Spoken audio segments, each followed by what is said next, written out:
Alright guys, today we are gonna be reacting to how Sweden is destroyed by the immigration crisis.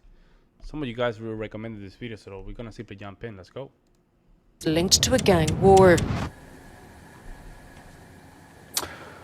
Det här är en svår tid för Sverige.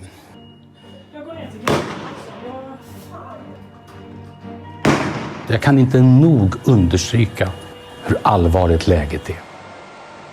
Sverige har aldrig förr sett något liknande. Inget annat land i Europa ser något liknande. Less than a decade ago, Sweden had one of the lowest levels of gun crime in Europe. Now, they're the second highest. In Stockholm, gun violence... Man, now that I look at Sweden, Sweden is kind of big. Indeed. But you guys don't have a lot of people there either.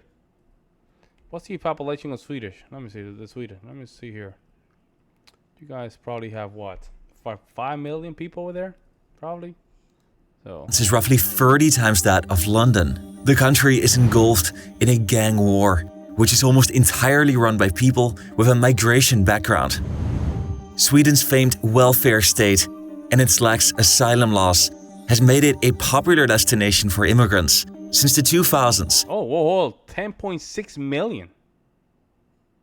Wow. 10.6 million. Man, it's not bad.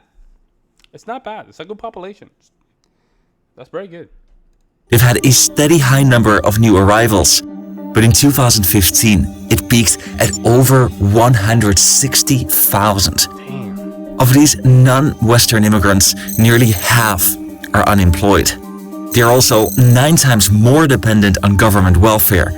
They live predominantly in poor suburbs and are poorly integrated in Swedish society. This is where armed gangs recruit their members. Explosions. Shooting, gang crime that's risen to unprecedented levels. This is the rise and fall of Sweden with hindsight. Okay, here we go.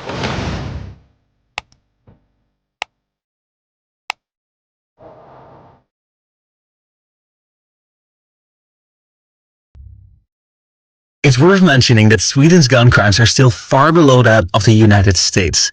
They have an average GDP per capita of $60,000, making them one of the richest countries on earth.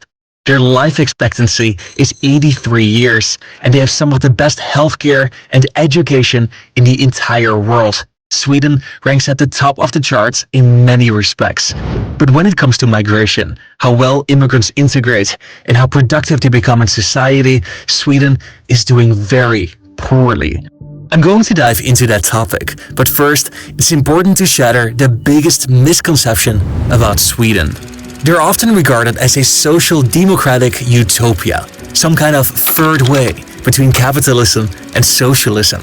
And people believe that nations can achieve similar social outcomes by expanding their size of the government, but that would be a misreading of history. Their famous welfare state that's taking such great care of the old, the sick, the unemployed, and a shocking high number of refugees is only a few decades old. Oh, Sweden really? became rich and successful. I did not know that.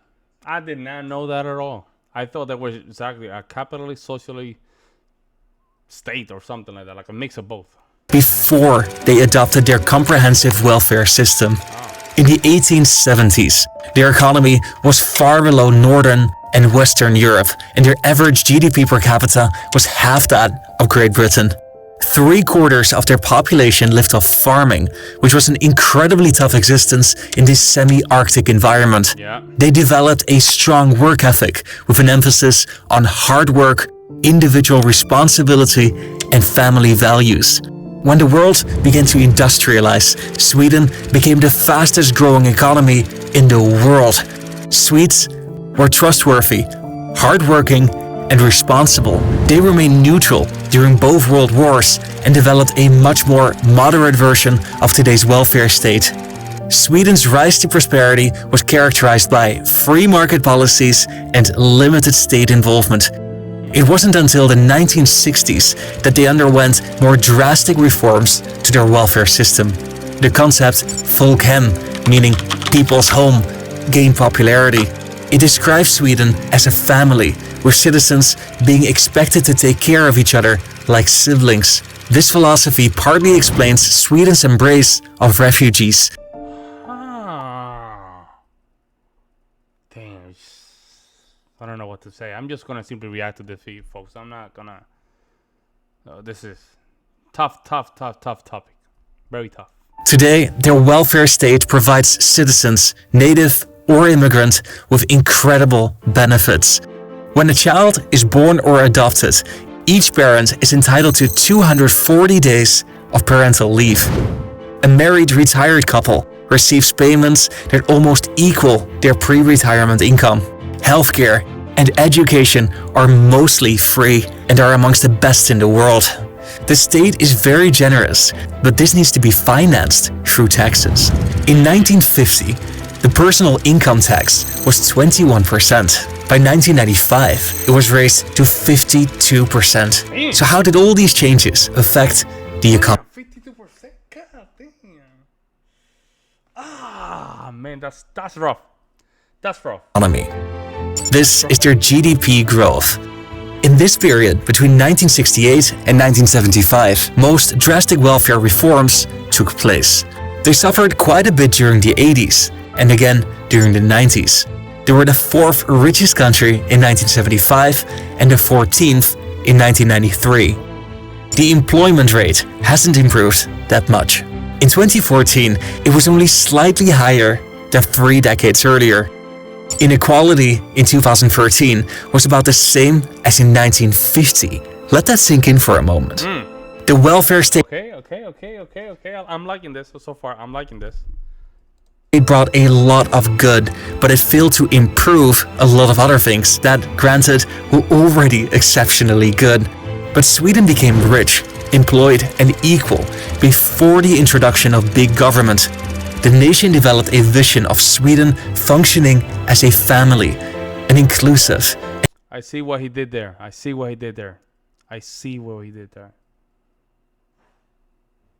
Huh. Very interesting. Listen, folks. What can I say when it comes down to immigration? It's simple, man. You have too many immigration into one part of the different countries. Too much to handle. They're not gonna assimilate. In some of these countries where this kind of society has been built, it took generations to build those kind of disciplines and values. You see what I'm saying? So you're expecting somebody from Middle East to just assimilate that quick? Not one, but you bring in thousands, right? It's not gonna happen. It didn't happen in the United States. It did not happen in the United States. 87, 3% of the population were non-EU migrants. Okay. In 2013, this was already at 12%. And something curious was happening when these migrants moved to Sweden. One study shows that a group of immigrants who fled Saddam Hussein's Iraq in the 1980s and 90s were 2.3 times as likely to have a higher education as a native Swede.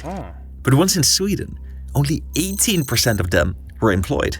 They're highly educated and from the upper class, so why aren't they working?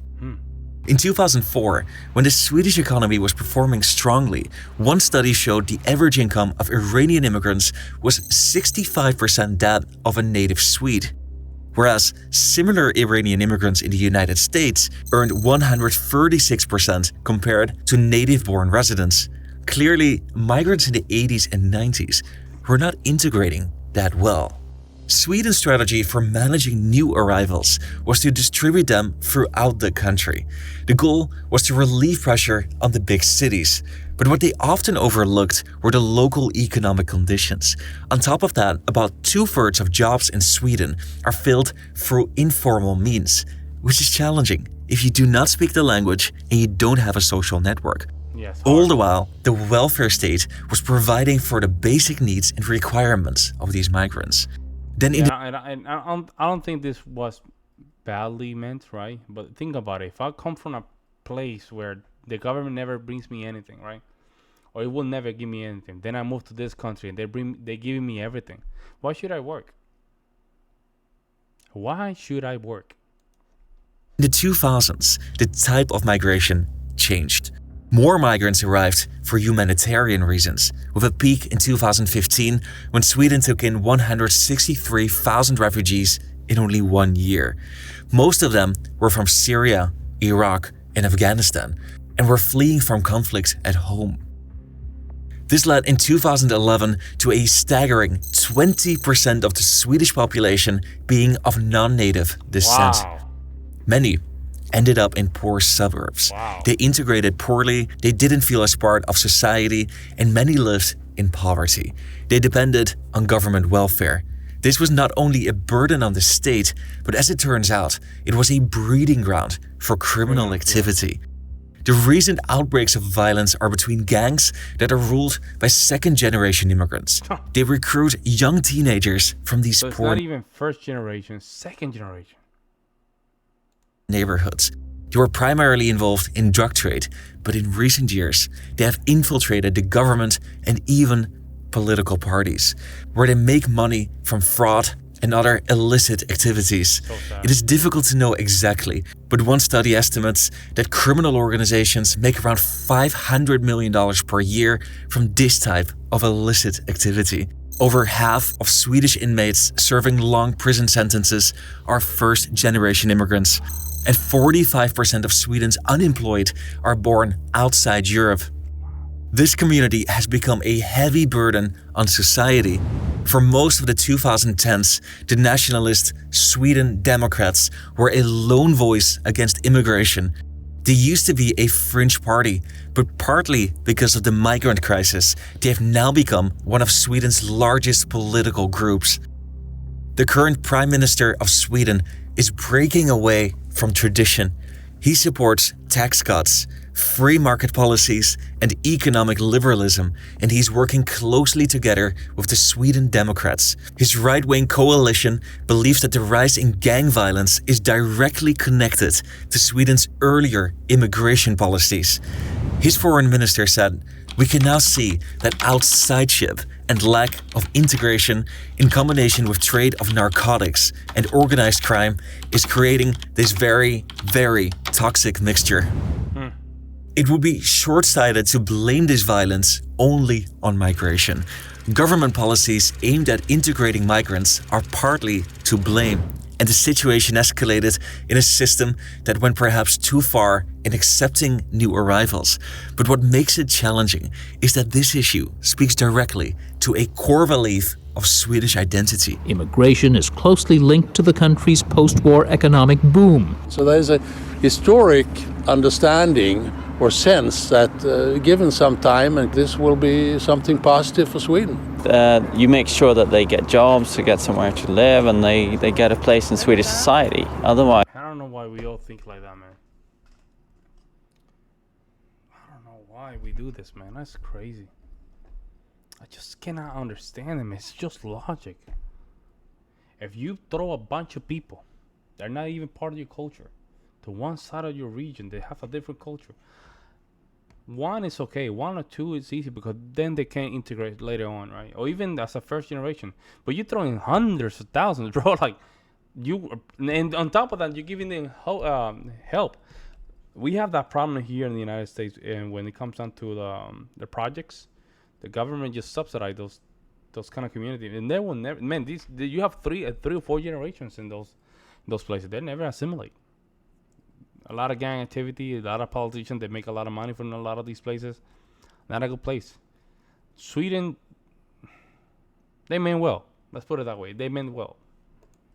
But you just you create a problem. The idea of fully returning to a capitalist society is not widely supported, but that reforms are desired can be seen in Sweden's current government policy. They are implementing racist policy.